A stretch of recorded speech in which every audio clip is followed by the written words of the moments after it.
Hello. Oh, hi. Great way to start the podcast.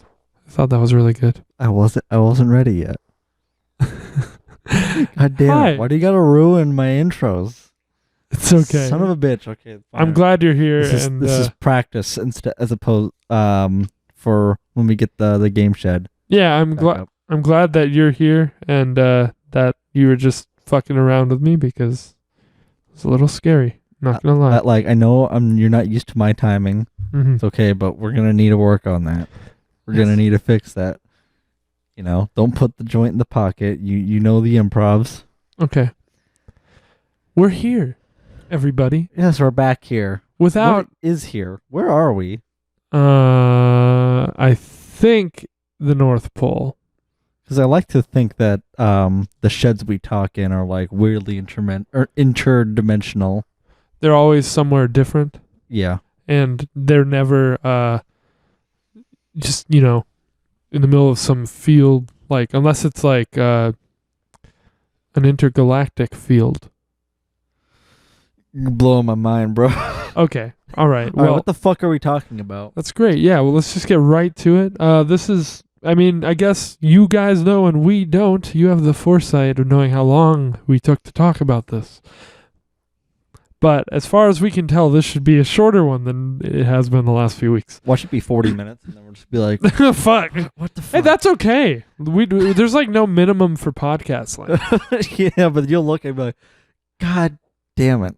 No, but that would be okay because we've had like the last like 3 weeks we've talked for closer to 3 hours than That's 2 true. hours. And then once it's if it is like 40 minutes, you'll still have time for ice cream.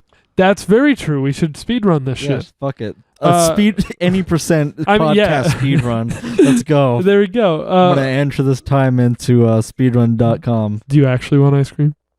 I don't know what I want, dude. Because now's not the time to ask me that. It is the time. I want that ice cream pie that I got yesterday, that peanut butter one that didn't really taste like peanut butter. Didn't mean it wasn't good. It was very good. So I'm fucking down to speedrun this shit. But we're not going to force it. We're just going to see what happens when we talk about our unpopular gaming opinions. See, you all of a sudden getting enthusiastic about that scared me because I thought that May had jumped up and like went for your wrist and you went, as like a reaction. So that's what went on my brain. And you thought you saw something because I made a sound. No, because you you pulled back, like, you physically winced, and May is just right there. Now she's over here, biting at my microphone cable, so I just assumed. Oh yeah, I pieced stuff together. Don't let her do that. Just like, she's not that hard of a biter. She'll do it eventually. I have no idea how this is going to turn out. We'll see. I feel like, because I told you before, this was hard for me to put together, because I feel like I don't have a lot of unpopular gaming opinions. I can have takes, sure, but are they unpopular? Yes. Try to I know you've had unpopular takes. It just I guess we'll talk about them. Like you've changed your mind. We can quickly recap some that I know you had, but they might be on the list, and that I had. No, I don't think so. Ones that you've had that you've changed. I know you didn't like the end of Firewatch. Oh yeah, that's not that unpopular actually. Been stuff that's changed. Yeah, but like to kind of like jog my brain through this, I took a look through. I do quickly want to say that that's actually not an unpopular opinion, though. Yeah, you said. I feel like I have to. I have to drive that home. That's not an unpopular opinion. If May does that when we play a horror game, I'm actually gonna shit myself in this couch. It'll finally happen. Cat just went zooming across the couch. Yeah, toward me. No, yeah, that's not an unpopular opinion. There's actually a pretty popular opinion. It's like a lot of people didn't really like how it ended, but I did. And I appreciate how it ended now, given for what it is. Good. Yeah, and I same love thing Firewatch. Same thing with Night in the Woods. I think a lot of people are like, oh, that just kind of ended. You haven't revisited that, but maybe I don't even remember how you felt about the end of that. So I was probably just confused. Yeah, and I am gonna let you say what you were gonna say, but the only other thing I can think of is, we quickly we thought Silent Hill 2 was not good, not great. We didn't we liked Silent Hill 1 better, and to the best of your knowledge, maybe that's still true. I know my opinion's changed on that since then. And we thought Soma was bad. Oh yeah, I haven't gotten to return to Soma, but you have. I have, and we were wrong in everything we were gonna say and have said about that game. Mm-hmm. I think it's the best story that's in any video game right now. You do? Yeah. And it just went, well, it's not uncommon. Here's the thing. It wasn't unpopular for us to not like it. Really? Because nobody did when it came out, and people still don't. I think people just want another... Look at the Steam reviews and look, like, the story goes over people's heads, and that's just what happened to us. Well, no, we were not trying at all to pay attention. That's what I mean. It went over our head.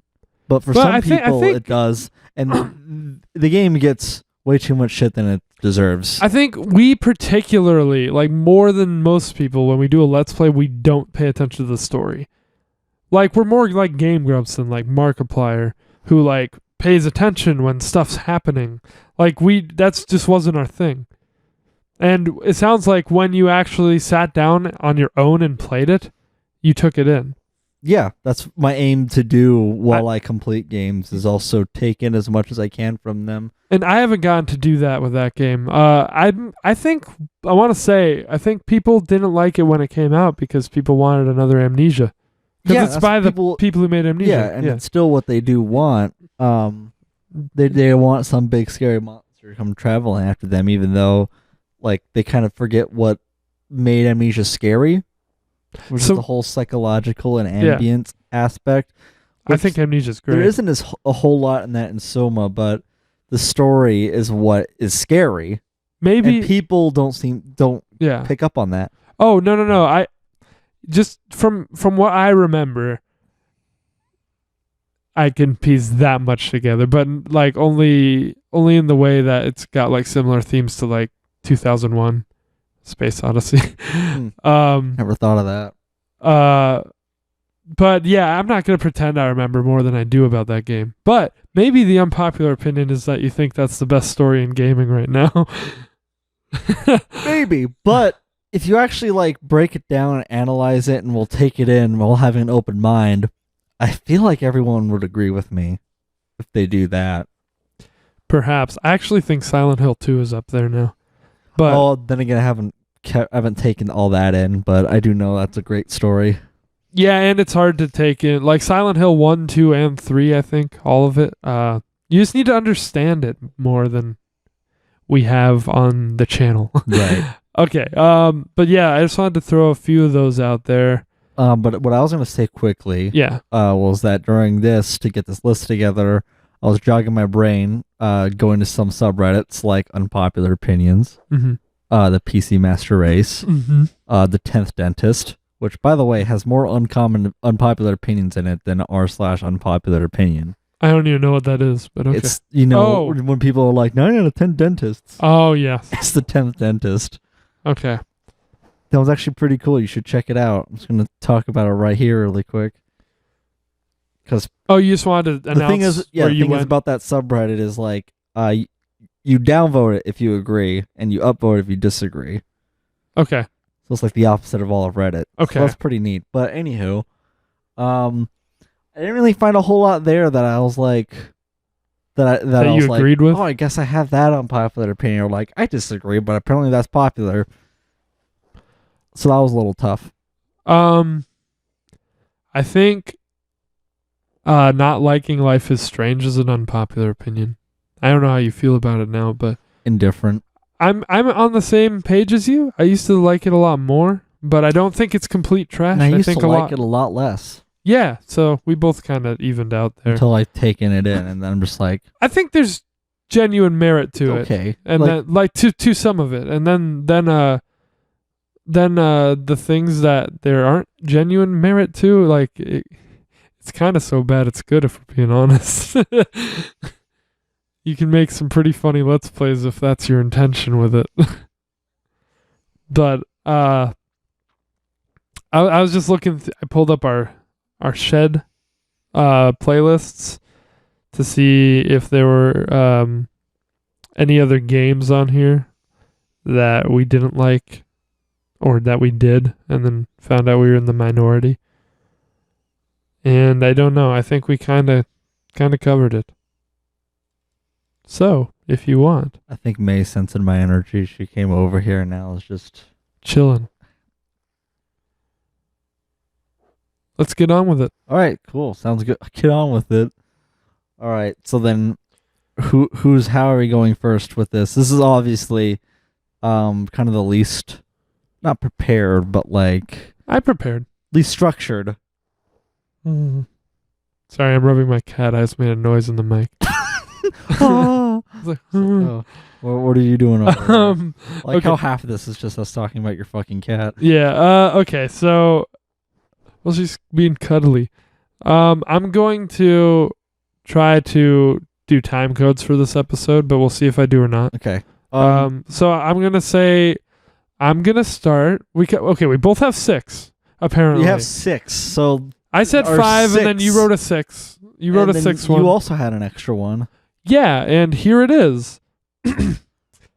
Pinkerton is better than blue. Your turn. Damn, that's a hot take. Hold up, we need to unpack that. So it's not a game take, but it is a take. Your turn. Shit. Well, right. Fuck. If we're going with just regular ass unpopular opinions, Sgt. Pepper isn't the best Beatles album. Okay, there, but I said it. That's not even an unpopular take. Mine, I mean.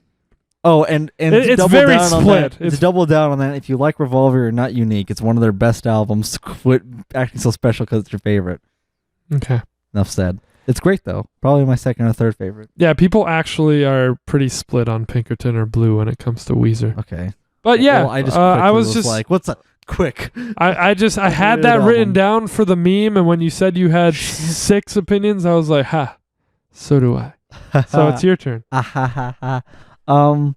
Fuck, actual number 6. I actually hold on, I thought of something. We could also do unpopular music opinions. We could do that, but not right now. Okay, sure. Fine, I'll stop dragging it. Right, we got to get to ice cream. Well, no, it's just I'm trying to hit lap whenever we talk about a new opinion. So I'm like, here. Okay. Oh no, this is fun. This is gonna be my new mini game. Go for it. Really quick though. No, I'm kidding. This is kind of more or less a honorable, dishonorable, unpopular opinion. Sure. But it's most multiplayer games aren't nearly as good or interesting as single player titles. Yeah. Generally. Well, yeah, I would agree. I but figured you would. I mean, but there is definitely the argument of that the merit comes from playing it with someone else, and it's not meant to be as appealing on its own. Like that depends. Like if you want to analyze how good it is on its own, like I'm assuming you're talking about stuff like that you play online and it's just like kind of the same thing over and over again. Sometimes. But like that's the point. That's what that game's purpose is. If you're saying like, I don't know, like a game that was meant to be multiplayer, like a game that's built with co-op in mind can be really fucking good. Or not as good as single player. I don't know. This one I haven't thought of fully. Okay. To like give a strong argument. It was just like the thought of like people, kind of low hanging fruit when they're like playing COD or whatever.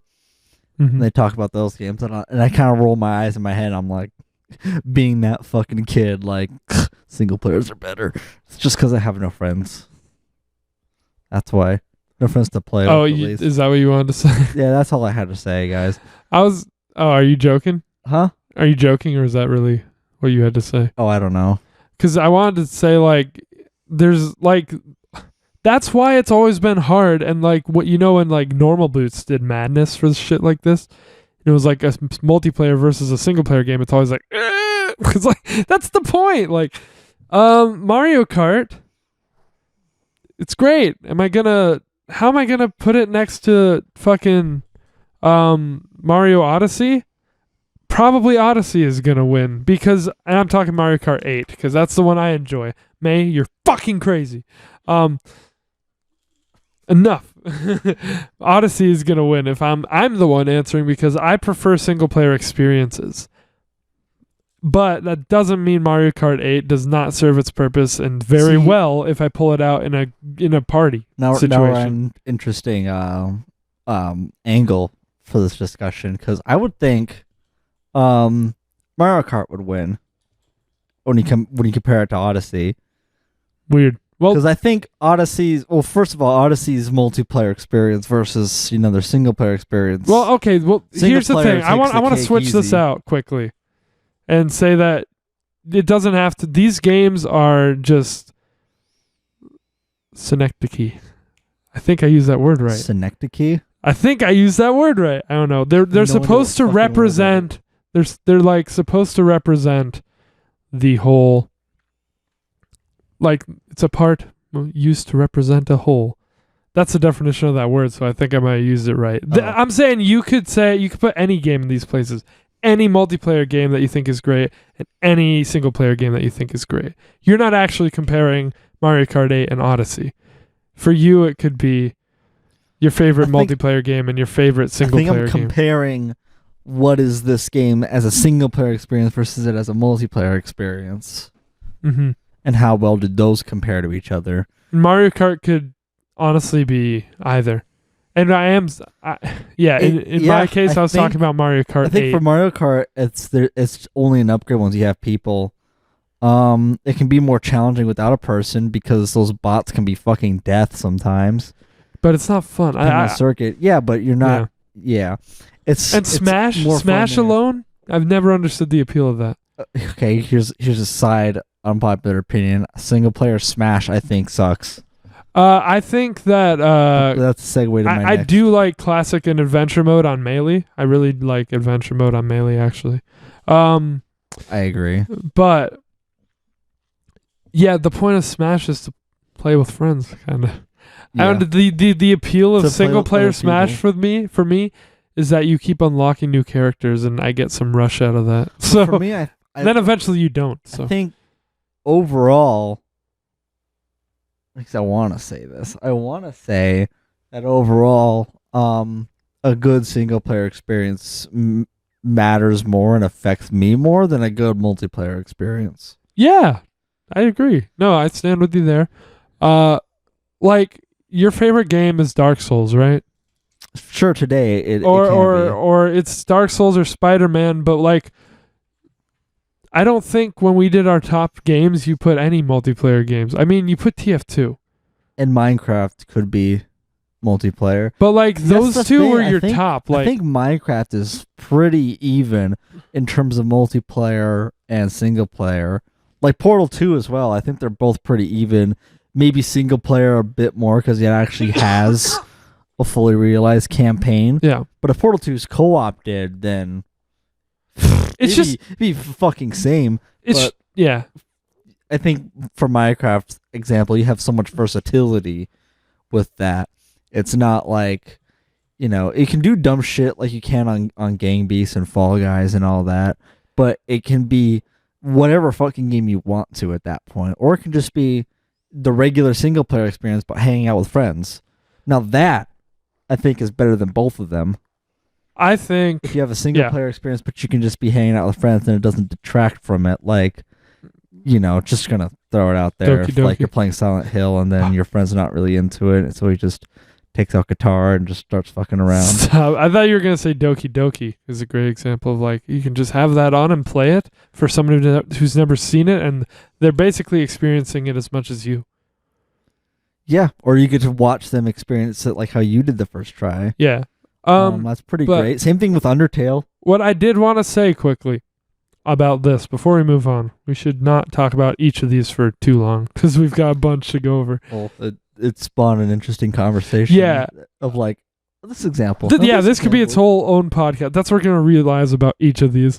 We could just chose like all these as topics. God damn it. Stop it. Oh my God, she's fucking insane. I thought you calmed her down. The cat, that is. Oh my God. So what I wanted to say is I think when we talk about our favorite games of all time, which we've already done, it kind of reveals how you feel about single player versus multiplayer, which is like subconscious. Like it's almost a different category, but like I think subconsciously, like your bond with the game is stronger when it's single player. I think they must be that way for most people, because my top games are single player games. They were, I'm not going to spoil the episode, I guess, but I'll spoil my number one game was Night in the Woods. And yours was Dark Souls or Spider-Man. And then we did have like multiplayer games on there. Like I had Guitar Hero and Rock Band and stuff further down the list, and you had TF2 and Minecraft and stuff. But the games that like we put at the tops of our list are single player experiences. Really quickly though, Dark Souls does have multiplayer mechanic in the game. But that's not what we're talking about. Most of the time when I play, I start in offline mode, so that should tell you. Yeah, when you say that, but it's just as prevalent to some people as it is the whole game. Well, when you say Dark Souls is your favorite game, you don't mean that. So that's what's important, I think. Yeah, but it's integrated into the single player and is there if you want it, which is pretty cool. Right. I guess that's how I think about differences like that. Where some games offer more of a single or multiplayer experience depending. Like I think Halo over just the whole series is way better of a multiplayer game than it is a single player game. And there are people that might be an unpopular opinion. Yeah, that might be. I don't know. I'm not know. Sure, but I know that there are a lot of people who like the single player campaign. I feel like I'm not in the that. minority there. Like people who play Halo play for the online. Admit it.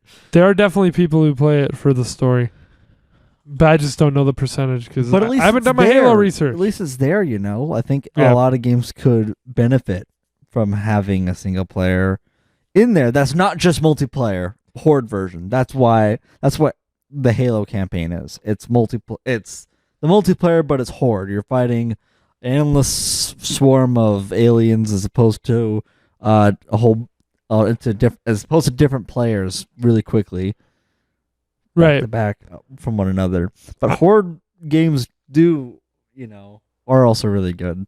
Left 4 Dead, Payday. I'm kind of rambling now. I was just gonna say I'm gonna cut this one short because we've talked about it for 10 minutes. Cool. All right, my number 5. Good discussion, Back though. into it. A lot of stuff to talk about there. Hopefully they won't all be like that. Okay.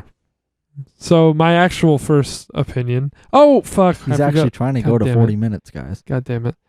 No, but it might be like an hour. Or it could be too long if they're all like that. I forgot to fucking say at the top of the episode that this concept was inspired by Caddicarus, so here it is. I wrote that in my notes. From him, yeah, I wrote that in my notes to say that at the top, but I forgot. Okay. My number 5. There's really not much to talk about here. I should put my cat in my room because this is hard. Yeah, but then she would tear your room She's like apart. fighting for our attention, like purposely. I think so. I think that's what's happening. I think so. Okay. So here, my actual number 5. I'm gonna hit lap for it now. I really enjoy Crash Wrath of Cortex and Crash Bash, which are noticeably less popular to enjoy than the first 3 Crash games. See, I can't really comment. Yeah, you can't. Hang on a second. The only thing I can comment on, you go do that. The only thing I can really comment on is Crash Bash, which we did on the channel. But that was all planger, believe it or not. I know I'm a great actor, 5-star. I'm a little peeved that I didn't get an Oscar for that series, but it was all planger. Is the recording good? I'm assuming it's good because he didn't say anything. Yeah, well, cool. She went over by the mixer. The mixer, and I had to put her in my room for real. I was joking, but then I was like, she could fuck this up. So yeah, I put her in my room. Yeah, look a little sad, but it's okay. I am sad about it. Okay. I was just saying, Crash Bash is all just. I heard what Planger. you were saying. Yeah. Planger is a good term I time. think the Game Grumps made up. Play anger. So yeah.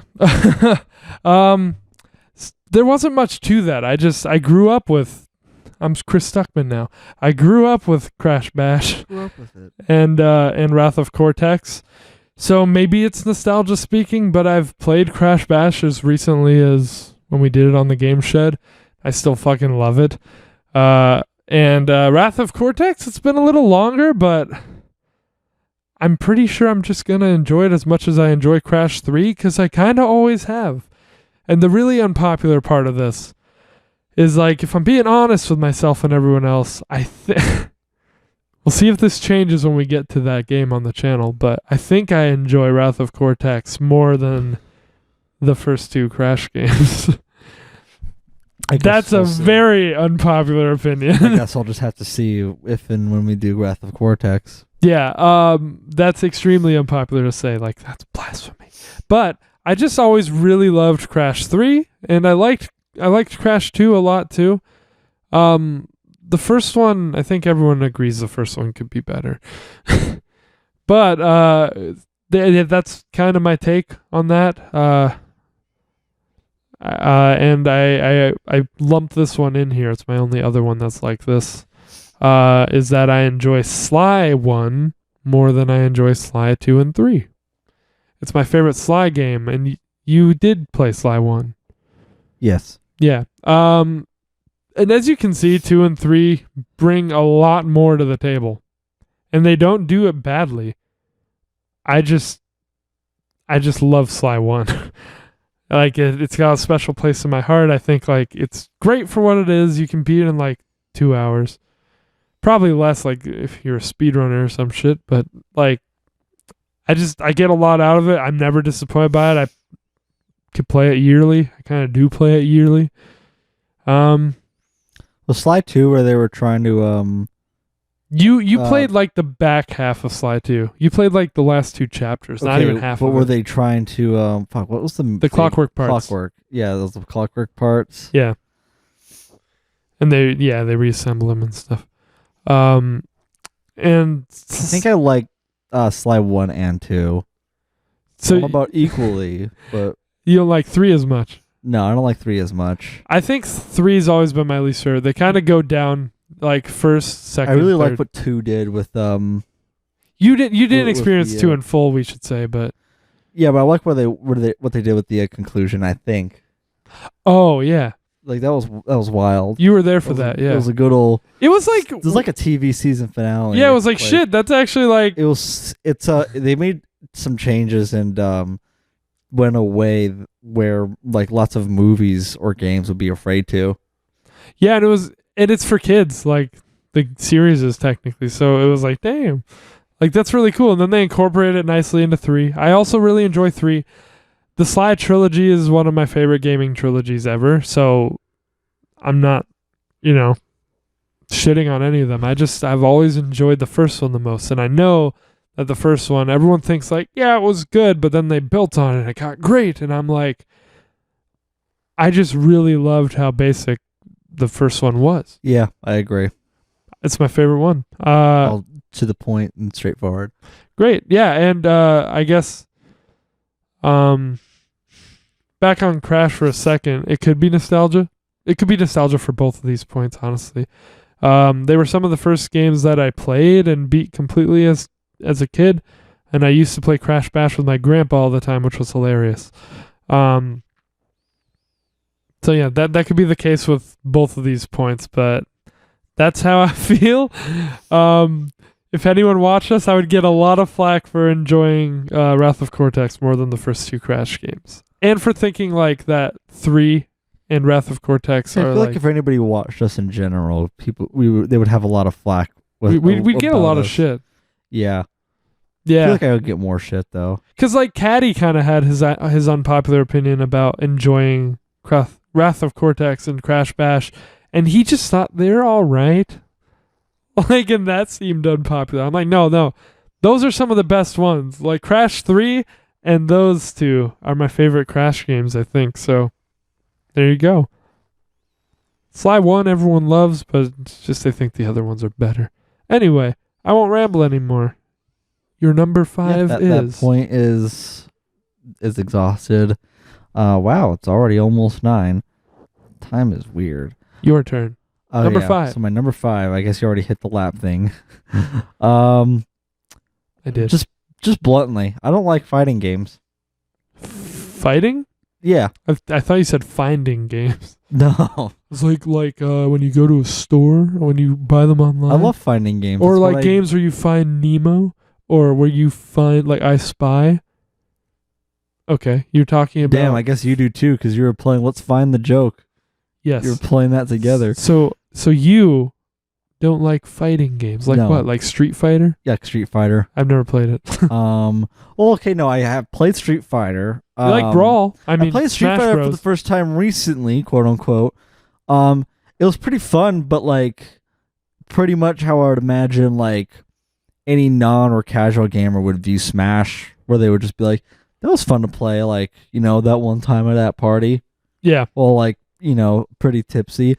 I wouldn't go ahead and buy a system and, you know, put hundreds of hours into this and get good at. So Smash though is exempt from this. It's an exception. Yeah. What about this opinion? I want to know what is and isn't. Like Mortal Kombat. Mortal Kombat is the same. I like it for its style and like what it's going for. I think it's more memorable than Street Fighter, but Street Fighter has better characters overall. I can't comment Mortal on Kombat has a handful, and the rest is just like, since when the fuck is Johnny Cash in this game? But like Joaquin Phoenix, and I like playing Mortal Kombat. Like I think Mortal Kombat 9, not the newest one. It's the one that has been out on PS3 forever. I think it's 9. I could be fucking wrong, but I like playing that. And you know, seeing the fatalities is pretty satisfying. But my biggest problem is that it always just comes down to if it's not yours, if whoever's put the most amount of time into the game is going to win. Mm-hmm. You know, as a kid, when you go over to a friend's house and, you know, they boot up, you know, that, or it could be that one Naruto fighting game. Mm-hmm. You know, of course, if they have it, they're going to, and they've unlocked everyone, of course they're going to be good at it and just smack you around. Mm-hmm. And that's not as fun. That's true. That's not even like an angle I considered. Like getting kicked the shit out of. And Smash at least is open to casuals, and where, you know, they spam items. I agree. You get really, you know, cool and eccentric stages. You know, you can be annoyingly. Could you imagine like what it would be like if, you know, say you're a girl, and you know, the guy that you're starting to see invites you over, and then you're gonna play some Smash Melee, and he puts on Final Destination no items, and he plays Fox against you, and you're like Pichu or some shit. That'd turn you off from that pretty quick. Yeah, and you probably would choose Pichu because you're a girl and you've never played a game before. I'm just kidding. I was like, whoa. No, I chose Pichu when I was a little kid. Yeah, or Jigglypuff, but even still, Jigglypuff is somehow fucking like. But still, like, people still to this day are just like, so how do you play Smash? Like, the fuck? And if you don't fuck around with like the different like extra slow mo or whatever, you know, like the modifiers, it's gonna be like Street Fighter, Mortal Kombat, like those fighting games where it's just gonna be like, well, this guy knows, you know, the move sets. He took time to memorize them and, you know, get good at that rhythm. So now you're just gonna get the kick shit out of you. Sorry. It's kind of unforgiving. The kick shit out of you? I guess I fucked that up. I thought you might have meant to do that. I didn't know. No, I'm gonna say my take here is they've never been my thing either, but I haven't. I guess I haven't given them the same chance I assume you have to put them here. Well, I guess I've tried quite a few of them. I tried Mortal Kombat X, Mortal Kombat 10 on the PS4. And I thought it was fine, but I was like, oh yeah, you really get a sense of like, oh, that's it, huh? That's the thing, yeah. It's my same problem with the multiplayer one that I was talking about earlier. Is that they're all Mortal Kombat X. It looks kind of the same as 9. I'm like, I look at it, I'm just like, I didn't look at it for too long, but I was just like, there's no immediate difference. It's just two guys with the health bars. Yeah, those games kind of have like fighting games kind of have like crazy cult followings, but they're not like. I think they're remembered because like they're very like arcadey and like there was a time and a place for them. They could be really enjoyable to watch is the thing. And they could be really enjoyable to put tens, hundreds of hours into if you want to get good at it. That's fine. That's like, I love doing that shit too with any game. I just don't like them for those reasons. Another reason is if you haven't put in the time or effort into it, chances are you're going to button mash. Yeah, and sometimes button mashing it does it. You win from it. Yeah, I was just gonna say that you can be annoyingly good at Smash by being just someone who's never played before and then button mashing. Yeah. Well, because I know why it works, because the person who's like all pro is trying to read them, but you can't read the button mashing, so you get fucked up by it. That, or just even if it's casual, you got two people button mashing against each other, and someone wins. It's just like, that's a video game. And I'm assuming that's what parents would think what playing video games is like. It's just, and I'm like this amalgamation of the two because I don't button mash I don't button mash, and I am like I'm not as like thoughtful. I'm talking about when I'm playing Smash specifically. But I don't try and read the other player. That's what all those people who are really fucking good do. Yeah. I just react. Like everything's just instinct based. Some people like are totally like I'm the same as that. Yeah. For me, like I can't read anybody in Smash. I don't even try. Anticipate what they're gonna do, but like I can't be like, oh, 2 frames into that, that's a smash in this direction. I'm like, I don't fucking know. You just kind of you react off of it. There's not really many horror fucking fighting games that I could think of to be like, oh no, these are fine. Like the Naruto ones, the Dragon Ball Z ones. I think those are fine, but in terms of controls, they're both the same. Mm-hmm. It's just you got a different style, and if you like Dragon Ball Z or Naruto, then this is what you're in for. Otherwise, as a game, it's the same. It's kind of like you fight in like every game. You get this really flashy special, which is cool if you're fans of it, but again, it's just... I guess in most games, anyway, you fight stuff, but you also progress. So... it's different. Yeah, but it's always the one player versus 2 player thing. Mm-hmm. It's just you do that, it's the same thing. It's just like, okay, got my ass beat for 20 minutes, now what do we want to do? Oh, this for another 3 hours? All right.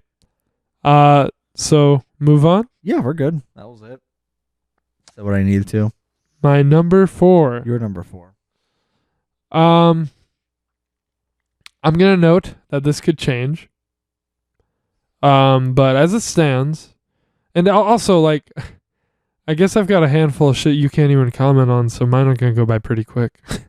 I enjoy. Yeah, mine are more general. I should have mentioned. Yeah, as it stands, I enjoyed The Last of Us 2 more than the first one. See, looking at that box over there, I figured this was gonna come up. Yeah, well, I haven't opened that box. I got the special edition of it or whatever before everyone knew that everyone was going to hate it.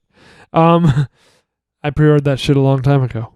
But I'll just start off with saying, this. I was disappointed by The Last of Us, which would have been unpopular on its own if that game hadn't come out like the second one. But listening to your points, I was like, I guess that makes sense. I haven't played it, so I can't. I can't disagree, but like you can't see where you come from with all that and how it forces stealth gameplay. Yeah, I wasn't that into it, and like I can't tell because I haven't revisited it, but I'd played that entire game, and I like everyone says the story's so great, and I thought the story was pretty great. Playing it was not fun. I did not enjoy playing it. And the thing is, when I played The Last of Us 2, I had a lot more fun. I had a lot more fun playing it as a game. And I didn't think the story was half as bad as everyone else says it is. I mean, since we're not spoiling anything, it's kind of hard, but I was let down by like a choice that was made not immediately. I was fine with that one. It was actually like effective enough for me, I felt. But a choice made about halfway through the game. So there. Now people who know the game know what I'm talking about. That was like, yeah, that was annoying, but just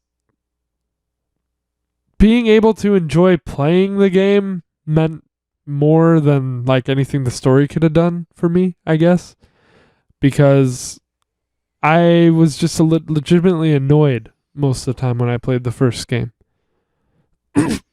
And I'm wondering now if I would be more apt to enjoy the first game, because in my head I'm like, oh, maybe I just have become better at games and I understand different play styles now. Maybe I should go back and revisit the first one and I'll enjoy it more because I can, assuming they play pretty similarly, maybe I would just enjoy it more now. But I've also seen that apparently a lot of people mostly agree that the gameplay is better in the second one. It's just everything else that actually meant stuff to people, I guess. So that's my long-winded point that you can't even comment on, I guess. The only thing I'll really say, I haven't played through Last of Us, either of them. I've watched a playthrough on Last of Us 1, and I've done parts so with Last of Us 2, and I had to stop because I was bored as shit. Okay. I was bored out of my mind. Yeah, it's more fun to play. And I think that's my main point. I still feel like if I had to play it, I'd have a lot of other complaints too. I feel like looking at that game, it would spike my ire. Interesting. I don't like the story. Okay. How it turns out. I think the gameplay is repetitive. I thought that about the first one. And I can see that. But then again, I don't know, because I know there's crafting and shit in both of them. Just for 2, it takes like 3 hours before you can actually play the game. I don't know. Again, like, and everyone else is like, oh, if it were a movie, it would actually be really good. I'm like, no, it'd be worse if it was a movie. Like, it'd be way worse. Yeah, I don't know. Like, knowing from what the story is. I don't think I'm as emotionally attached to stuff. I should log in another fucking unpopular opinion, but games should stop trying to be super cinematic. I don't think so. I don't want to wait half an hour before I'm allowed to do anything with the controller. I don't think that's unpopular either. No, it just matters how well it's incorporated, and it wasn't incorporated very well. I'm not sucking The Last of Us 2's dick. I think I gave it a 7. You're just saying it's not as awful as everyone else. And that Last of Us 1 isn't as great, in my opinion, as everyone else thinks. So that's basically the take. Like, I'm not having a polarizing opinion on either. I just am having a very opposite opinion of the general public. But yeah, like I said, I definitely enjoyed like the story of the first one better. So if they play like more similarly than I remember, and I go back and play the first one again and I enjoy the controls more and the gameplay more, if that happens, then this opinion will change. So there, that's that. What's your number 4? Shit. I'm going to skip to this timestamp and hear silence. Okay, cool. I'm just trying to pick from 2. All right, I guess the worst, the least worst, unpopular opinion. I don't think QTEs are inherently bad game design. Neither do I. Do you have like a reference for this? Well, a lot of just everyone complains about them whenever they're there. Yeah, I thought you did. Well, I know you did. Makes sense. But did something change your mind? I just don't think they're that bad as a practice. I think it can be lazy at times, depending, but it's still, sometimes it's just as much input as other things. I think they suck in Resident Evil 4, and that's one of my favorite games. I think it's a cheap shot when you're with that opening cutscene from Krauser because you're not expecting it. Yeah. But the segments that it is QTE, I think, are fine. It just adds to the campiness, if anything. Yeah, so I think it depends. It's in context, but it depends. Yeah, it does. Even still, some people You know, some elderly, believe it or not, who try to play those games can't really mash the buttons all that quick. So, if anything, would want to see more of an accessibility feature, and also those who just don't want to destroy their controllers. Yeah, I don't know. I play a lot. Used in Until Dawn, I think works pretty well. Yeah, I think it's uncertain and like is a pretty, albeit cheap, way to raise some stress and anxiety in that setting. But I think it complements it.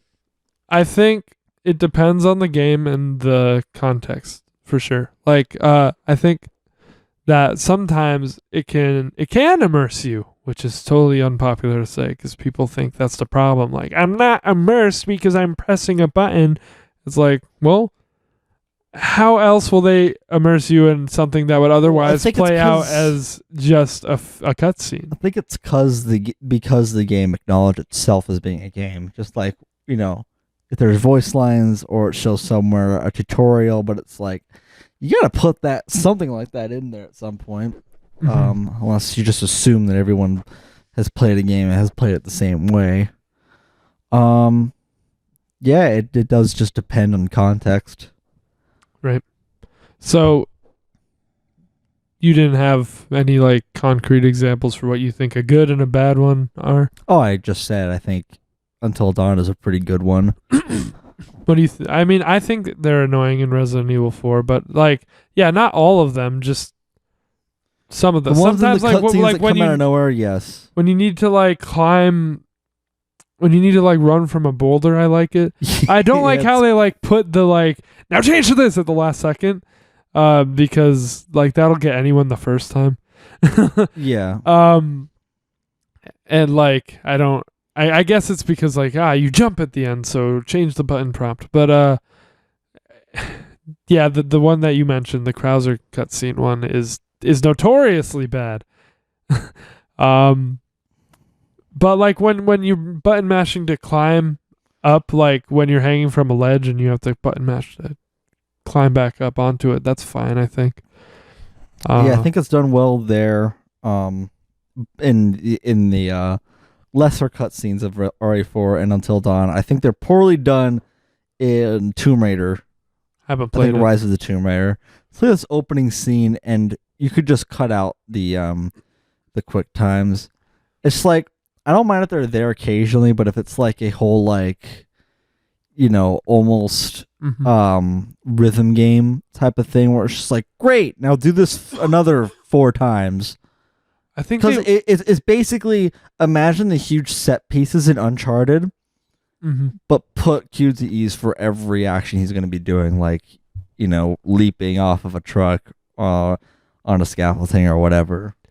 I think they're used pretty well in Telltale games because that's what they're there for. Like, the whole point of Telltale is that they appeal to the non-gamer who just wants to experience a story, and whether you like Telltale games or not is neither here nor there, because I think as a mechanic in them, they work. And my social studies teacher in high school was able to play the Walking Dead Telltale games because they, you know, were pretty accessible. Yeah, they're accessible, except for when they're not. Yeah, I think they're done pretty well. And what's it? Telltale games. Yeah, what you neither just here nor there. What you said. think about it? Yeah, the games. I'm pretty mixed on how they're done in the in general in the old God of War trilogy. I haven't played any of that. It's basically like a combo fighter, but like at some point, if you have an enemy pinned, you like get on top of him and he's like, "Oh, you gotta mash the X or mash the square." I think God of War 4 does it, but I honestly don't remember.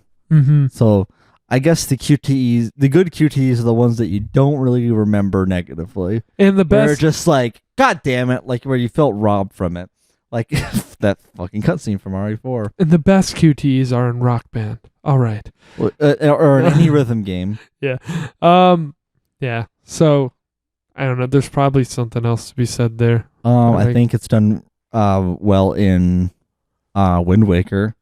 I haven't played that either. You do if you dodge at a correct time, you can parry, and it's just a quick flash that tells you to hit A to do it. If you don't, no big deal. You just missed it. And if you do, hell yeah, good job. I think Breath of the Wild does that as well, but don't quote me. It might just actually be a parry that you do, and there's a couple where like you activate slow-mo, and then it's like, oh, do this rapid thing. I think those are pretty good. I just generally don't have a problem with them, and I think I know everyone does. But I think if sometimes there's like something that otherwise it would just be a cutscene, so I prefer having something to do. Because some things like there's the reason there are cutscenes in games, right? Not everything can be implemented into the gameplay. Obviously, if you can implement something into the gameplay, do that instead of making a cutscene. But if you can't, there's nothing wrong with a button prompt. Or I think in some cutscenes, the game just takes away control, so it can be like, hey, pay attention. Mm-hmm. Pay attention to this. This is important. Yeah. Or like, here's a reason why we're in this place now. Mm-hmm. We good with that? Yeah, I think that's good. All right. My next one, my third unpopular opinion. This is my amalgamation of all the games I couldn't get into. I tried to organize these as like least to most unpopular.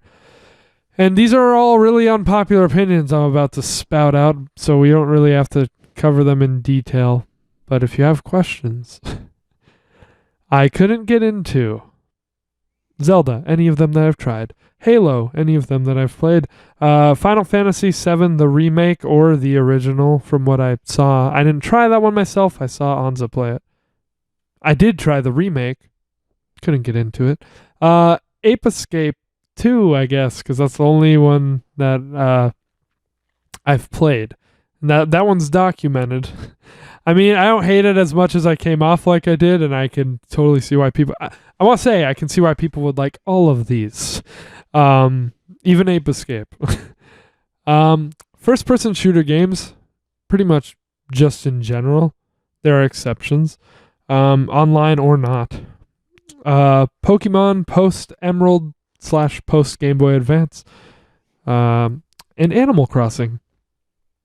Just a bunch of series that I couldn't get into that everyone loves. And that was a kind of rapid fire, a lot to unpack. Mm-hmm. I don't think we should sit here and unpack all of it. But any questions? Was really an unpopular opinion stated in there. You just said that you couldn't get into them. Yeah, and an unpopular opinion would be like these games are bad for it. No, you did. That would be a little closed-minded. It's unpopular to not be able to get into these. I think. Well, lots of people can't get into lots of games. Like you also forgot to add Minecraft onto there. I haven't tried it. That's why I didn't put it. I thought of it. But I've no, maybe I'll be a wreck. I've tried all of these. Zelda. We'll do a little less rapid fire. Zelda, I did try. You tried Breath of the Wild, Twilight Princess, and that's it actually. But I tried both of them for a fair shake, I would say. Hours, at least. And if you can play a game for 3 to 5 hours and not be into it, then it could take longer than that, but it shouldn't, is my opinion. But Zelda I'm still open to as a series. I've always been interested in Ocarina of Time and Majora's Mask, and I've just never gotten around to them. Instead I tried these other ones and I didn't enjoy them, so maybe that would be the case, but maybe it wouldn't. We'll see. Halo, I've only tried the first game. Campaign or multiplayer? Campaign. It's got to do that multiplayer. Only at the same time, it is the first-person shooter that you're not really... Well, no, because the first one was in third person. No. What I played was. Halo 1 isn't in third person. I'm pretty sure, right? No, it's not. I just remember driving around in the tank or some shit. Well, when you get in a vehicle, it goes into third person. Yeah, I don't know. I didn't enjoy what I played of it. Just like, wait. I guess so. I guess I spent a lot of time in a tank, so it might have been right at the beginning. I played that one for a couple hours with Brandon because he loves Halo. And then I returned it. And I returned the Xbox. Nice. Yeah. Final Fantasy VII... I watched Anza play this for 5 hours. I never tried it. I wasn't particularly trying to get I was debating whether or not to put Final Fantasy or Kingdom Hearts on this unpopular list, but I don't think it's terribly unpopular to not really get into those series, considering how needlessly convoluted the stories are and the plot. Well, I was just going to say I didn't try to get into the story of Final Fantasy VII when Anzo was playing it, and like that's all I have is experience watching her do that. And then I played the remake for a couple hours, and people are kind of split on the remake, I guess. So, who knows? Could change eventually. We'll see. Ape Escape, we've got a series. Just go check it out. I'm guessing I wouldn't like the first or the third one because they seem to be pretty similar. But that one I gave a fair shake. Ended up giving Anzo the controller in our series.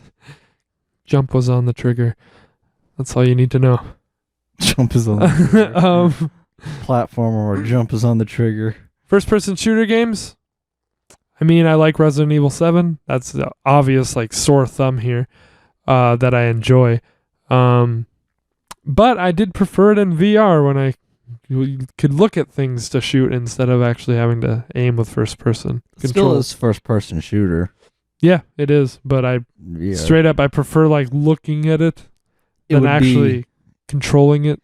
It would be you don't like first-person shooters on a controller. I like them in VR. You like them actually, in VR. You know what I did enjoy also was Doom. Right, I remember you telling me. I enjoyed Doom Eternal. But I don't think anybody likes playing first-person shooters with controllers. This is just a lot of people do, like Xbox Live and shit.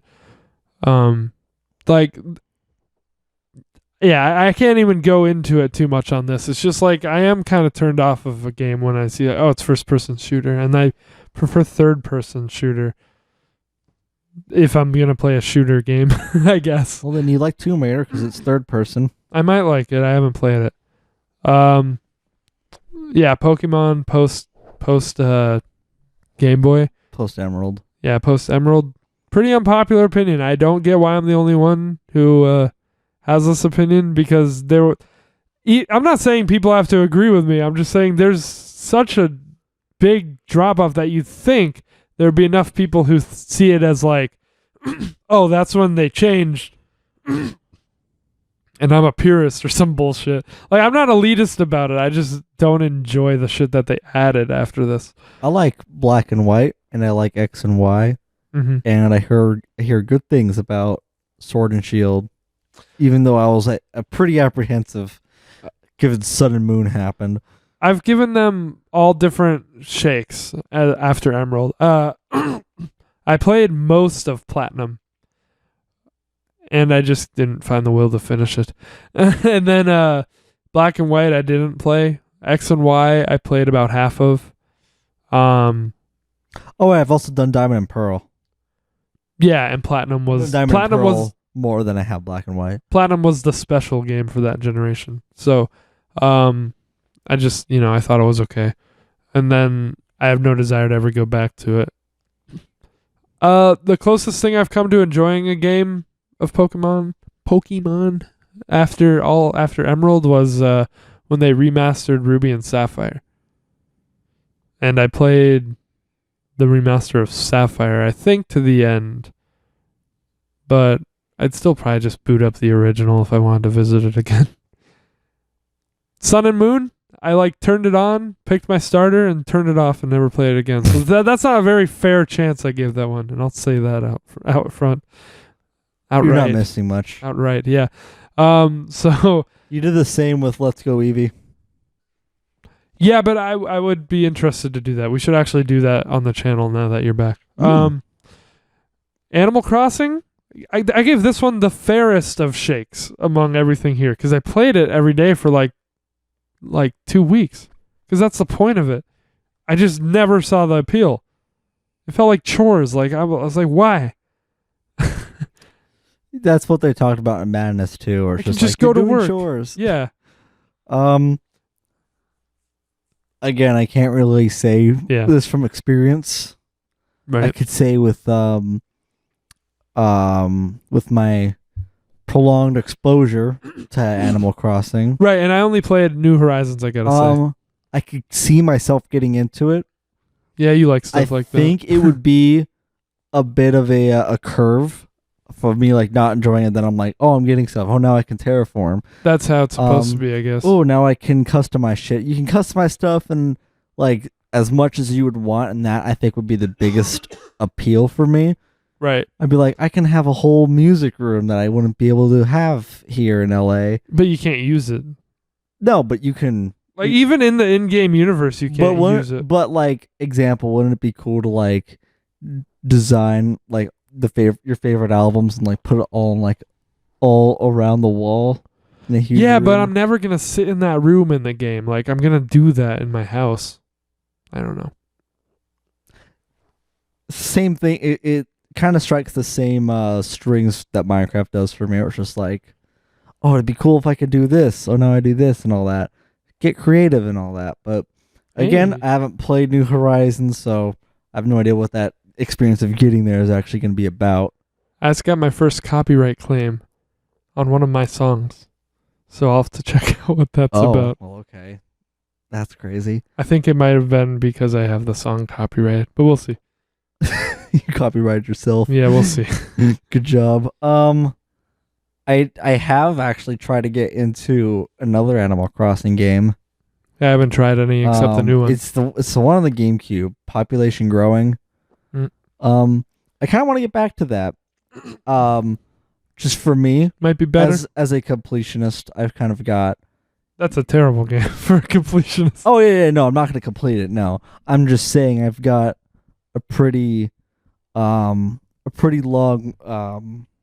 backlog. Mm-hmm. Who knows? Maybe I'll get around to population growing sooner than later. All right, because I named my village Fucktown. Great. And seeing someone say it is pretty hilarious.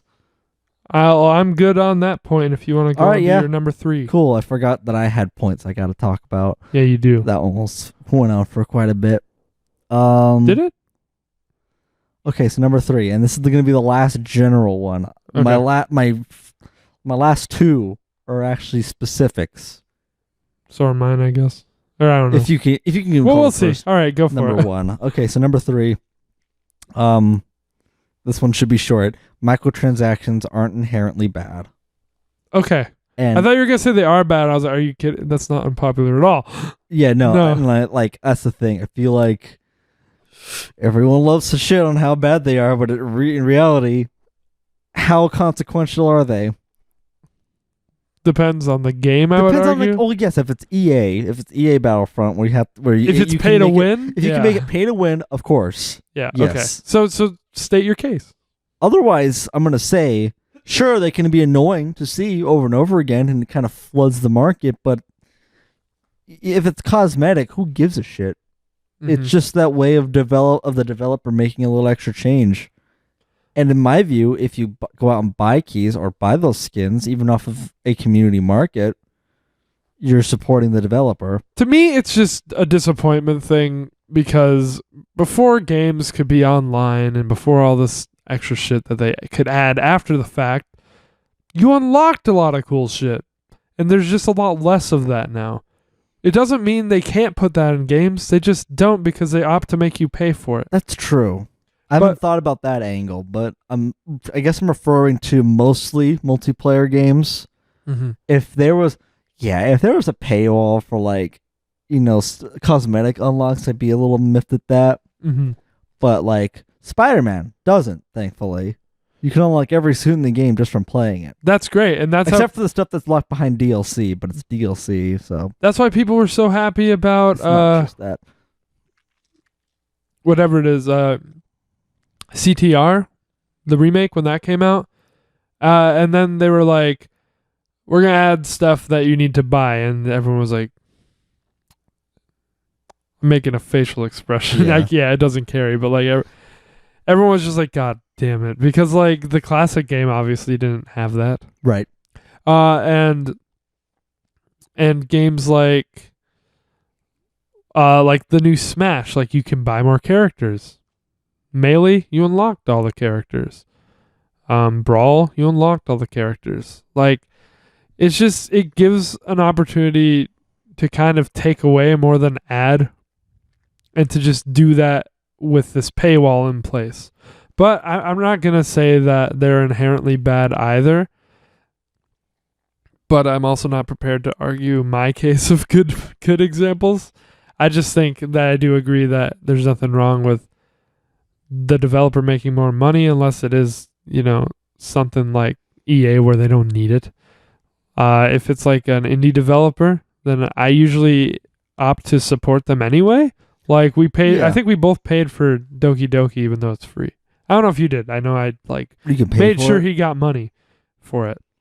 I bought the keychains. Yeah, I supported it in that way. Like I just made sure I supported the game, right? And the developers, and I still I bought stuff from the Night in the Woods store, and I bought the game, of course.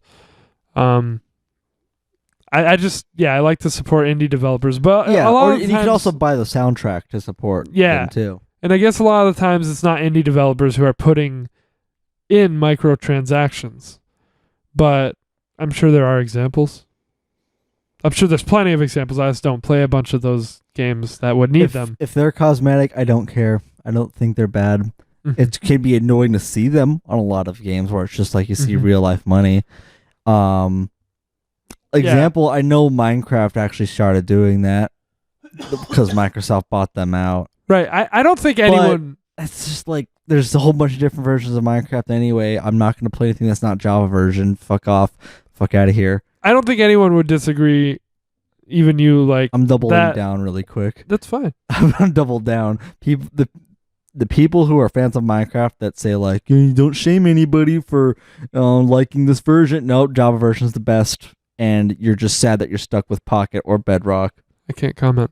But I will say, like, I don't think anyone would disagree with the point that I made just a minute ago about anyone would rather unlock stuff like that through means of playing the game. Yeah, or working for it, yeah. Yeah. I hadn't actually thought about that, but I can't think of an example where that right now. When you said cosmetic, I thought of that because I was like, well, yeah, you used to unlock more suits or whatever the fuck you were playing. You could unlock it through the game because they didn't have an online store in the early 2000s that you could go buy the add-on or anything like that.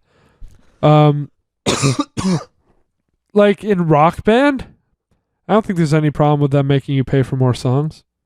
I think that makes sense. Like they can't just give you access to any song you want. Yeah.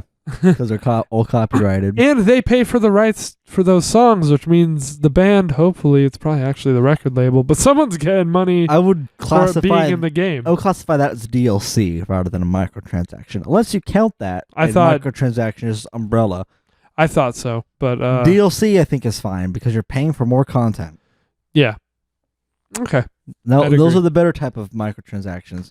They could suck if like half of the game is, in DLC form. If a game's unfinished and they some release... DLCs can, also not be good either, but they're just they can be criticized as much as the rest of the game. Yeah, it's the worst when a game is unfinished and then they'd release DLC, but it's like they're just making you pay more for a more full game.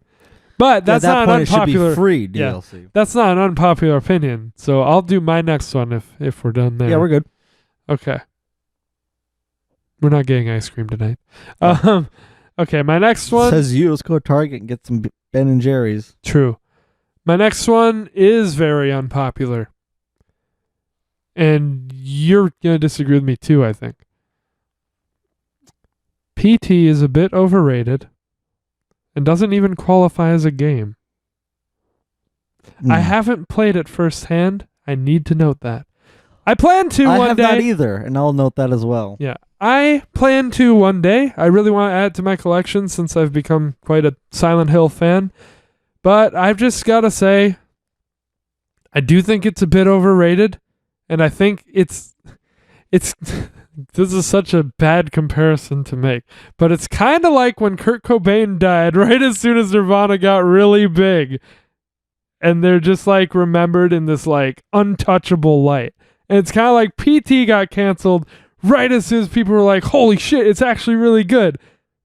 And now it's just the best game ever. It's always going to be remembered like that. Because it's never coming out. I don't know. See, I can agree there. If it came out and it was like nothing against Kurt Cobain or Nirvana. That's the first example I thought of. Yeah. I love Kurt Cobain and Nirvana. If it didn't meet expectations or the unreal hype that it's gotten. Yeah, it just never had the chance to meet that hype. If it did, but I'm saying if it didn't, then almost certainly PT itself might have been like, oh, this was super good, but then it might have been like, I don't know, say the first episode of Twin Peaks versus the second season. Like where it's just like, oh, this was really good, but ignore the rest of this canonically. Mm-hmm. You know, it might still be just as remembered, but probably less so. I'm not sure. That's like if Half-Life 3 came out, after the internet, was back up and working, because it would just break entirely. Mm-hmm. If it didn't deliver on, when everyone else is built, right, these 10 or so years up or anything. First of all, what would that even look like? I don't even know. That's a scale. That's what I want to hone in on. There's no way to know if they would have met expectations, because that game was a demo. It wasn't a game. I will fucking always say that, because it was a demo. And if you want to say that's not a demo, then what's the difference between an album and an EP? That's just... I think demos are games. I don't think demos are games. Fully fledged, fully released, but I just don't think it should be in the conversation ever when you're talking about best games. Because I think it's great. I really do. And again, I haven't played it, but I do think I would have been really hyped about that too. I still want to play it just to add to my Silent Hill collection. Do I think that in its current state, it's even as good as classic Silent Hill? No, I don't. Not personally.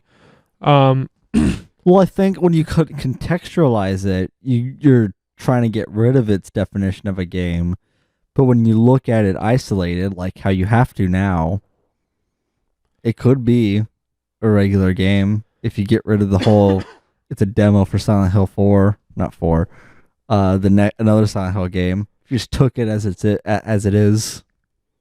Right, but it is what it is because it's a demo. I don't know. I just don't. It's not a demo for anything now because the thing isn't coming out. That's a whole different argument.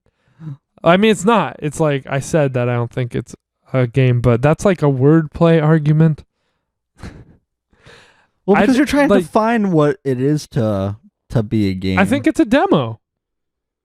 I think it is too. It's a demonstration of what the game was going to be. What it is. No one says that RE7 demo is a game and RE7 is a game. Because it was an earlier version of what ended up getting released. No, it was just an isolated thing. I don't think PT would have actually been in the game. Because RE7, the kitchen demo, wasn't in the game. It was an isolated story made to show what the engine could do, some of the themes, and show some characters. It's this isn't the final version. This is just I guess. For example, we all know how everyone feels about The Last of Us 2, but if it just got canceled before it came out, before anything came out, or right when it got leaked, it would have been that game it would have more hype around it than PT probably if it never came out. Yeah, if that leak never came out and if it just got canceled, it was but there is a difference to note there. At least they would remember it in legend as opposed to how they remember it now. Yeah, and the notable difference there is that PT was a tangible, playable demo of the game. We didn't get that with The Last of Us 2, but it's just, I think a lot of stuff like that is remembered more fondly because you're thinking of what it could have been. And as we all know, your imagination can do more than any legit tangible thing. So we don't know how Silent Hills would have ended up. We know that Death Stranding wasn't a masterpiece. But that doesn't mean Silent Hills wouldn't have been. I wasn't even as blown away by the demo as I am by a classic Silent Hill, and that's kind of where I stand. I still think it's great though, and I think it's the most horrifying game since like those classic Silent Hill games. Right. Or like Amnesia, I think is really good too. But yeah, man, I just don't know. I don't think it's kind of and I did feel like that before I was into Silent Hill also, so I'm not just like, old better, I'm elitist. It's just like I remember seeing PT and thinking it was like every other indie horror game that I saw people play. But people were like surprisingly into it compared to everything else. And then like it was recontextualized when I realized how big of a deal it was for some people. So it's just never jumped out at me as it did everyone else. Fuck. And that's what's unpopular about my take, I guess. Maybe one day I'll play it. This could change. I plan to play it someday, and if it just hits me like nothing else ever has when I'm in control of it, then that'll be that, and I'll talk about it that day. But that's it for now. Your number 2? I could go for some deep fried Oreos. All right. That's my takeaway from that. All right, so I kind of let you just fucking do the rest of the talking there. Yeah, well, we kind of disagreed, and that's fine. Yeah. All right, well, I know this is one that you don't disagree on this one. Okay. My number 2, Outlast 1 is ass and 2 is better. Neither of us have revisited this since we did it on the channel. But I don't think I'd be into either of them if I was playing, if I'm being serious. Since we've dug Being deeper honest. into both of them in terms of story and plot, There is more to 2. there is more. And in terms of storytelling as well. Mm-hmm. It's more interesting. It's more psychological. And it's scarier. And I know that's subjective, but Yeah. hear me out. Outlast 1 is terrifying up into the beginning, right until you see the big fat meathead himself.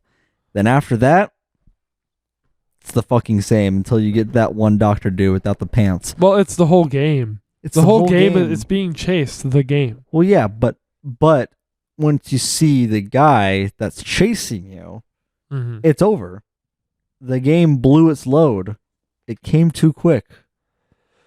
That it was not the peak thing of like, oh, this is the holy shit moment.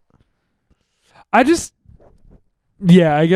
I don't disagree, but my issue with it is definitely just like that running from something can only be scary for so long. Yes. So you Especially when you think it would have- be different if you didn't know what you were running from, or Especially when you're, trying to think and you have a conversation, but try to figure out where to go. I'm sure figuring out where to go is easy as fuck when you're by yourself. But when you're trying to be entertaining and talk to someone. yeah, that's why we have a tainted or skewed opinion of a lot of games because we did them on the channel. But, yeah. But I just don't think running constantly makes for a But scary game. I think what that ended up turning into was frustration because I didn't know where the fuck to go during those points. Which is funny because that's a really common complaint about Outlast 2. Meanwhile, it's just follow the light source. There's a reason why the game is so dark. Well, before that, Follow the wire. Follow the fucking... yeah, but before we even knew, like, before Mo came in and saved that episode, like, you were doing fine. Like, we just didn't get stuck in that one, really. We got stuck in the first one. Yeah, there's no like, oh, we have to do this in between. And we were talking. We were doing it in the same context, so that kind of speaks to that. Yeah, and I don't know, man. I don't know what the fuck I was going to say. Oh, it makes sense of why you're there, too. It makes more sense. 2 does. Because 1, you're just some reporter, and you're like, oh, I want to find out what's going on with this place. It's kind of anomalous. Any normal person can get the fuck out as soon as you see Chris Walker. Mm-hmm. Fuck, even before you see that, when you see all the heads on poles, you get your shot, you get your money shot, and then you leave and sell it to, everyone you fucking can. LS2, you're trying to find your wife. Sound familiar? So like there's a commitment to it. It's not like just why the fuck am I still here? Am I just, extra dumb and want all this to happen? It's just like, well, you gotta find someone to get her out of there. Yeah, and 2 kind of took it in this whole other direction with the religion and stuff. I mean, there was that in the first game, but it wasn't like the main focus. It was a lot more like the about like the scary portion aspect of the first game, I guess, is the unpredictability of these people in the mental institution, and like they're fucked up beyond just mental disability, obviously, but like it was kind of about that unpredictability. You also get the side story of what the character was feeling in terms of guilt about his friend In the first one? in 2. Yeah, I was talking about the first one. Yeah, I was talking about in 2. Okay, yeah, because the second one incorporated different themes, like a lot, surprisingly. Yeah, there was the religion aspect, and I guess that kind of plays into the more disturbing themes about the school and stuff like that. But like those school sections were, I don't know how I reacted at the time, but I think that's like legitimately pretty creepy. Oh yeah, no, it was some of the best moments in that game were the school segments. Mm-hmm. Again, like the school segments themselves, like a lot of things about this game is that it's pretty experimental, and it shows. I think the psychological horror hit, and a lot of people thought it missed, I guess. You've seen Lixian's video on Outlast 2, right? A while ago, I don't remember what he said. I just remembered some unexpected things, like when you're looking down a well and it's that fucking tentacle monster. Oh, did he like it? Oh yeah, he does. Most people were pretty that tongue monster, yeah. Yeah, most people were pretty critical of 2 and preferred the first one. So, or like when you're out in the canoe and it's just giant wave from the heavens. Yeah, quotable line, but that's again really good.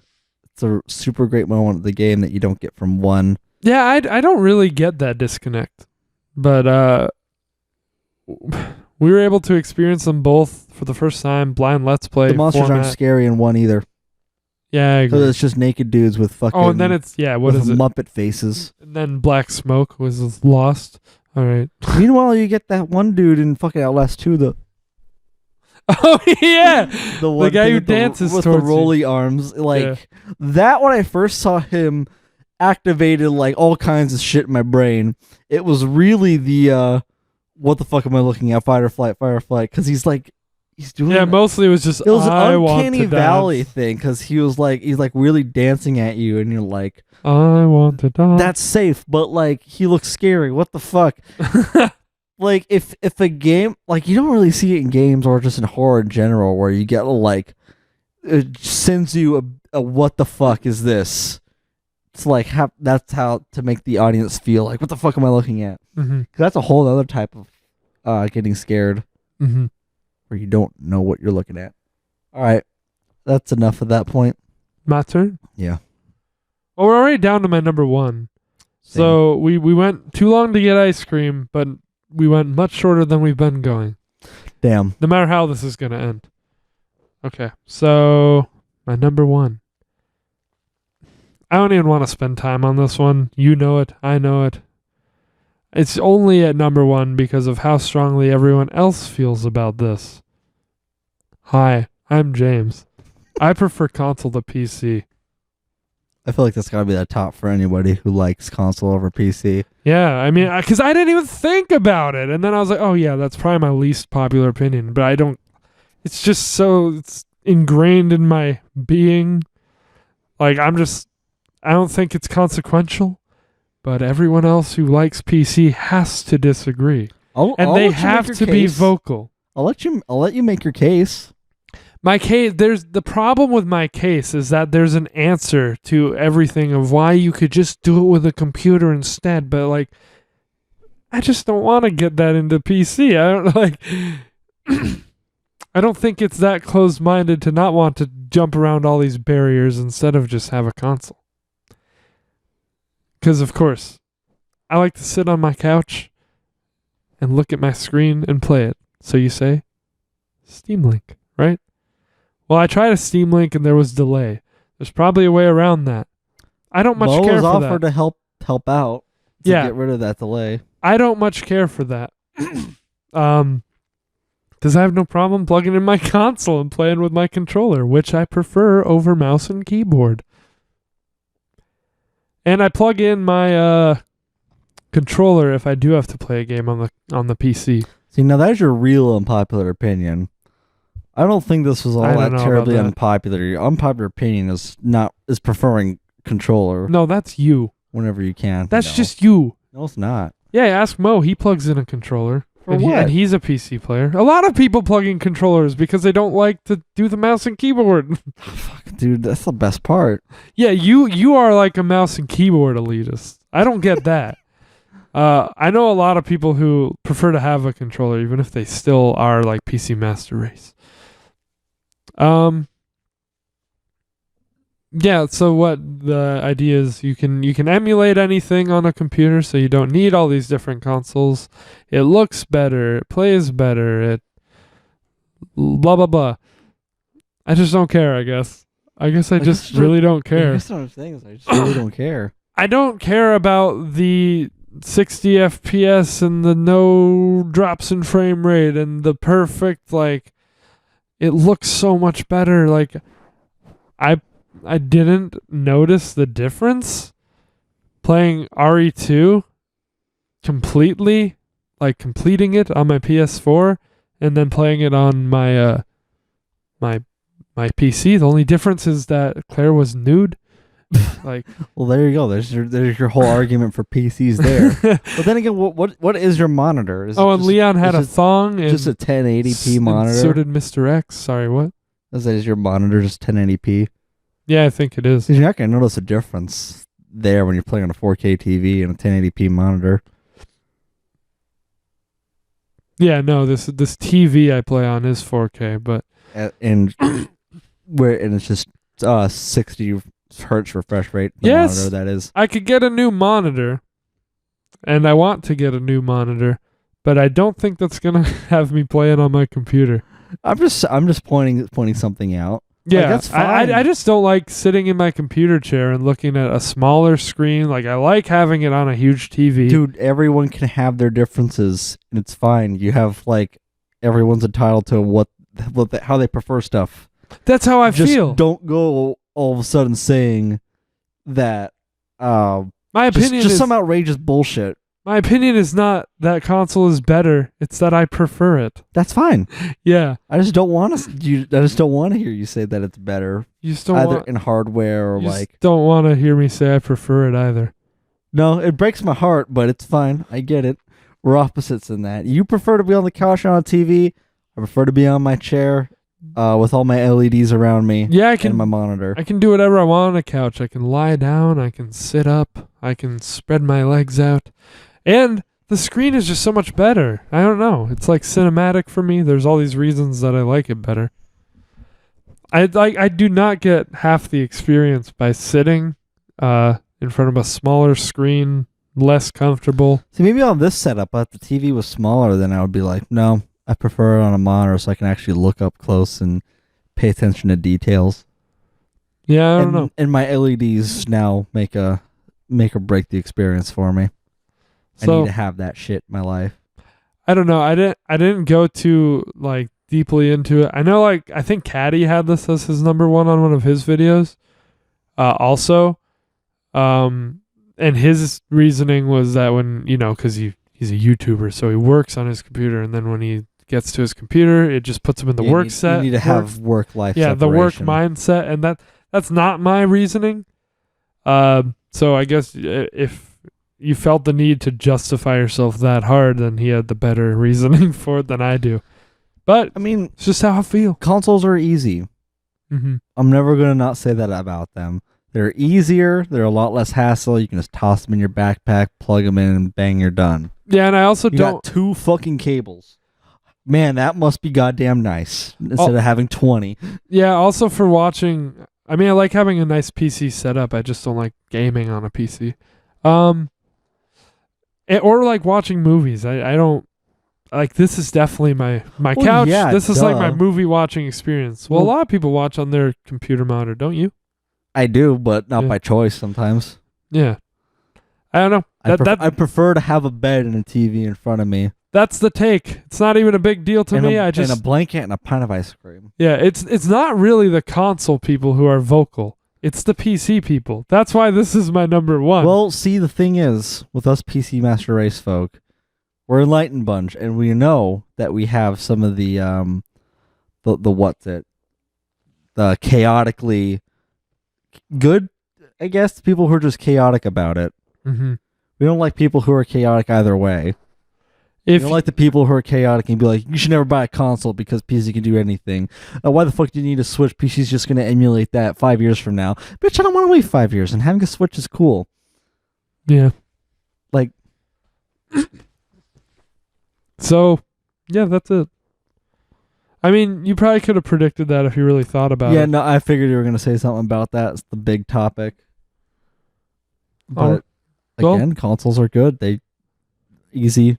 They don't cost as much. Yeah, you coexist now, but you weren't, big on it. I don't think you ever gave me shit for it. You were always just very like, no, PC's better, which, like, that's not my argument, so I don't care. I like my PC experience better than how I like your experience. Because that's just preference. And that's perfect. So, even still, like, I'm being hypocritical. I've got emulators now on my PC, but I'm like, fuck, it'd be cool to have like an older console, like a PS2. There's something cool about the classic setup. Yeah, see, I that's the thing. I like physical copies. I also like stuff. physical copies, just of games, of movies, of anything. You can tell. No one collects shit like this that I know of. I mean, a lot of people do. I literally don't have any other friends. I would want to. Yeah, I don't have other friends who like to keep physical shit around, like CDs and DVDs and whatever. Bro, you've seen my car. Yeah, and like just the shit on my wall. I collect signed stuff. Like I'm just a collector type. So, all right, yeah, that's my take. I obviously feel strongly about like pretty much the rest of them, but I was like, yeah, this is my least popular. So Yeah. It's either that or the PT one, but whatever. All right, your turn. I think your real unpopular opinion is that you don't like RGB. Look around the room. I've got lots of it. Okay, you don't like the rainbow barf. No, I don't like everything to be like that. See? All right, your turn. There you go. There's your real unpopular opinion. The number one. Mine is less so than yours, I think. Less popular? No, less unpopular. Okay. But it needs to be said. Okay. This is more or less directed at gaming journalists. Dark Souls 1 isn't even that hard and should be off that pedestal in gaming. Okay. I haven't played any of them. I haven't tried any of them. I've been interested. That's it. It's not unpopular because everybody wants everyone to shut up about like, this is the Dark Souls of platforming. This is the Dark Souls of this one. This is somewhere. Shut up. I've got a video for you. Shut up. I feel like I've seen it. Like, I think Fungo made a video about when Crash came out. Yep. And everyone said it's the Dark Souls. It's the Dark Souls of platforming. Yeah, I think he made a video that's just like played totally straight the whole time, and it's like supposed to be presented by like as if IGN made it, and it got mixed reviews because half the people couldn't tell he was joking, so it's pretty funny. IGN just needs to stop. That's my real. That's the real takeaway. Because anytime I get too heated talking about gaming, I'm just like, gaming journalists need to just stop. Just stop what you're doing. Though I'm sick of hearing that. I mean, it's cool. I'm glad we're keeping Dark Souls alive, talking about it 10 years later, but like, fuck, can you stop? Mm-hmm. Can you imagine if every indie game that came out from now on would be like, this is the new Undertale. Well, Stardew Valley is it's the new fucking Animal Crossing. Like, stop. I feel like that kind of happens. This is the new Minecraft. With like Undertale, I mean, not by game journalists, but it does by some people. I feel like I've definitely heard some people like when a new indie game blows up, they're like, "Oh, it's like Undertale." Or I mean, I guess there's no problem with saying it's like it, but If it's Like, actually like it's it, just like the this- similarities, but It's just this idea of like we need to reference something in order like there's no way to talk about a game without referencing another game. Then like, But you find can something do else to that. talk about. you can talk about game a game without referencing Yeah, another the one. game should have its own merit. but it would involve you actually having to think. Yeah. Look at you, game developers. Like if I was gonna Developers, recommend, fucking things, producer, whatever the fuck. I know what I'm talking about. yeah, when I talk about Night in the Woods, I don't say it's like this about any game because like I can't think of anything. Maybe the closest would be Undertale, and then I would say, except there's no fighting. Like it's just like story driven, and that's why I would say it. But It's like Undertale and Life is Strange.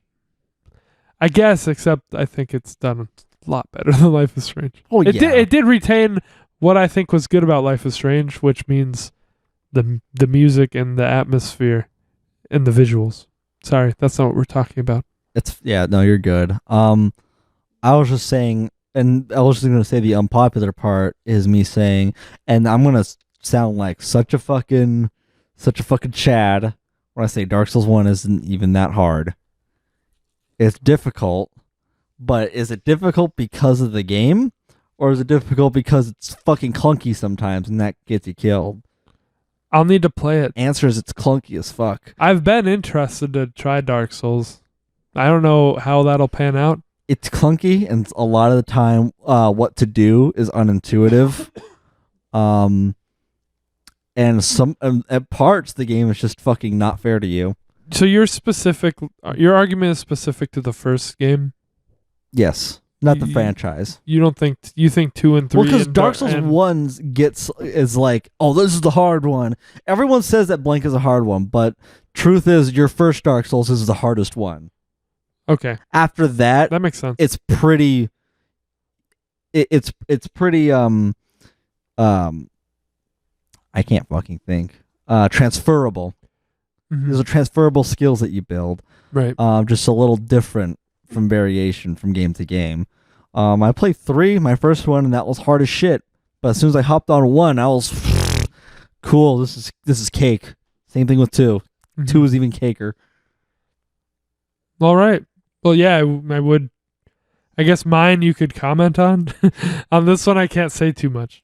Except Dark Souls 2 doesn't even have hard bosses I or might any think good bosses. I might think it's hard as shit. I don't know. I haven't played it. I think you will, but again, my point is like once you learn it, Yeah.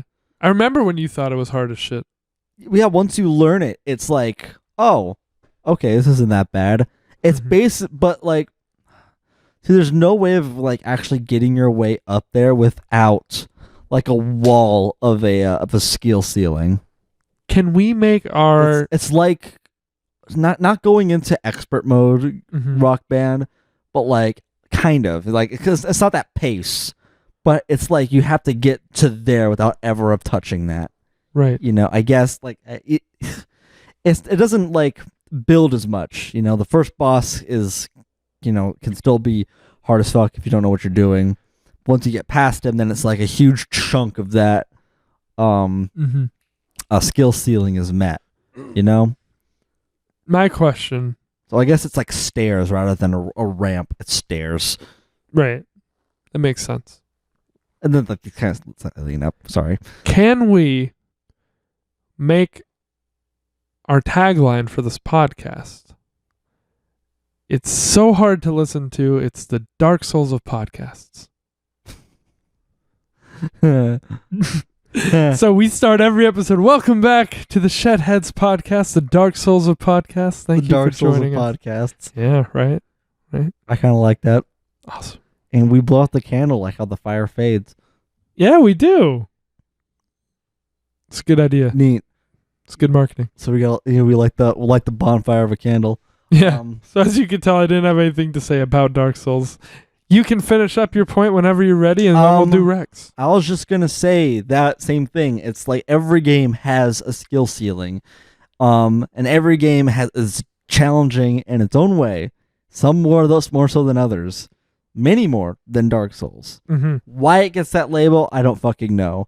And it sucks because I think that is what made me want to get into it, is its infamy in being that. But I ended up loving it for what it is, rather than being like, oh, I like it because it's hard and I feel cool. What? That's got some news that I'll disclose after the podcast. Okay, cool. Some exciting podcast news. Oh, okay. Yeah, that's all I was really saying. Like, once you learn one, you learned all of them. They're just slightly different from each other. Immediate games I can think of that make me want to shit myself. Sekiro. But people say what does that mean? What? That you want to shit yourself? Like, it's scary and how difficult it looks. Oh, okay. But that's the thing, is because people are trying to play that like Dark Souls, so they end up dying a lot. Right. That's why it's just a new skill. That's why I'm scared of it. Again, yeah, it's a new skill. Bloodborne's the same way. Crash Bash. You can't play it like Crash Bash, except it's actually just bullshit. It's the Dark Souls of something. Gardevoir. Gardevoir is it's the Dark Souls of Pokemon. God of War. Nice. Someone wants to record Game Shed. God of War can also be really challenging. The difficulty in that game is a whole nother topic from how skewed it is, but I'm acknowledging it for the point. Mm-hmm. Neo looks terrifying. Cortex? No. N-I-H. No, wait. No, not even. N-I-O-H. It looks like a Dark Souls clone, but there's way more complexity in there. You excited for Demon Souls? Oh, absolutely. That's you never got to play that one. Hyped for. No, yeah. It Game looks really Shed. Good. That's true. But probably a bad idea. Yeah, playing a Souls game first time, like blind, on the channel. Hello, 120 episode series. Okay, gonna wrap it up. Yeah. Hotline Miami is also really tough in that it really tests your reaction skills and situational awareness. Osu's also tough in the same way, but just reactionary and timing. Oxygen Not Included is really tough on you mentally, because you have to be really good at planning and managing a whole lot of fucking things so it doesn't all go to shit, and keep a lot of things in mind. There's a lot more hard games than just, fighting big ol' smelly dudes. All right. So that's it for that point. That's it. Yeah. All right. So on to recommendation, because we are going to have one for next week. It'll be back to normal. Yay. Do you want to wait? What? Now that we took a week off. I forget what we talked about last time. We did funny games last time, right? Funny games and Whiplash. Yeah, and then Whiplash. Which means your rec comes first this time. What are you giving me? Fuck, was my camera open? Hello, fucking FBI. What am I giving you? Did you not? I thought you thought of one. No, I did, but I thought of two. They're both movies. Okay. I think I'm gonna go with another failsafe one that I remember. This is the only time where you know what I'm recommending. This should be interesting. This should be an interesting conversation next week. Okay. Keep in mind, we're gonna go from yours into mine. Apparently. Should I give you the more serious one? Nah, fuck it. Since you know what mine is, you're at an advantage to make this episode play out how you want it to. Let's make it weird. Let's make it weenie. Okay. You're getting a movie, though. Go for it. Yellow Submarine. The Beatles. Okay. Have you seen it? No. I don't think so. I thought you didn't like it. But Okay. I don't know where you heard that from. Okay. All right. Was the other one The Wall? Okay, don't answer that. I do eventually want to see that, though. I might watch that on my own if you don't wreck it, unless you want to tell me you might do that someday. Do we want to talk about The Wall? No, we wouldn't have to. Huh? Do you really want to talk about The Wall too? No, we don't have to do that. I was just going to say, if you wanted to do that as a rec someday, you'd have to tell me, because I'm probably going to just watch it one day. Or we could. But anyway, it's not The Wall, it's Yellow Submarine. It's the other. Have you noticed a pattern? I'm just been giving you music movies this whole time. It's not the forest. Yeah, I guess you have. Really? Like consistently? I don't remember everything off the top of my I head. talked about the soundtrack. Yeah. All right. So, why'd you shoehorn yourself into that position? Shoehorn? That's not. I meant pigeonhole, I guess. I don't know. It's just that was just a pattern that I recognized. Okay. I was like, don't pressure yourself to stay on that, or you'll run out of movies faster. I don't know, man. I've got quite a few actually. Okay. And then once I'm out of a movie, I can be like, all right, album time. All right. But I think Yellow Submarine, you should definitely experience it. Well, okay. I'm expecting it to be a bit weird, actually. So, like, this might just be a weird episode overall, because people tend to think my recommendation is weird too.